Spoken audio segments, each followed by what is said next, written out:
ನಮಸ್ಕಾರ, welcome to Suman TV. ನಾನು ನಿಮ್ಮ ಕಾಮಾಕ್ಷಿ ಶಶಿಧರ್. ಇವತ್ತೊಂದು ತಾಂತ್ರಿಕ ಪರಿಹಾರವನ್ನ ನಿಮ್ ಮುಂದೆ ತಂದಿದ್ದೀನಿ.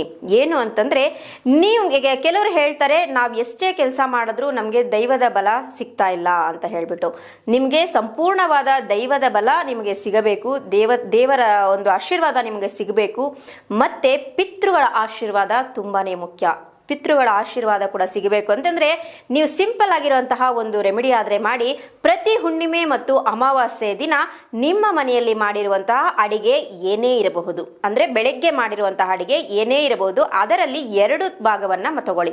ಅಂದ್ರೆ ಯಾರು ತಿಂದಿರೋಕ್ ಮುಂಚೆನೆ ಒಂದಷ್ಟು ಭಾಗವನ್ನ ತಗೊಂಡು ಅದನ್ನ 2 ಭಾಗ ಮಾಡಿ. 2 ಭಾಗಕ್ಕೆ 2 ಬಾಳೆಹಣ್ಣನ್ನ ಇಟ್ಟು ನಿಮ್ಮ ಏನಾದ್ರೆ ಸಂಕಲ್ಪ ಇರುತ್ತೋ ಆ ಸಂಕಲ್ಪ ಮಾಡಿಕೊಂಡು ಅದನ್ನ ಗೋಮಾತೆಗೆ ತಿನ್ನಿಸ್ತಾ ಬನ್ನಿ. ಅಂದ್ರೆ ಪ್ರತಿ ಹುಣ್ಣಿಮೆ ಅಮಾವಾಸ್ಯೆಗೆ ಈ ಒಂದು ರೆಮಿಡಿಯನ್ನ ಮಾಡ್ತಾ ಬನ್ನಿ.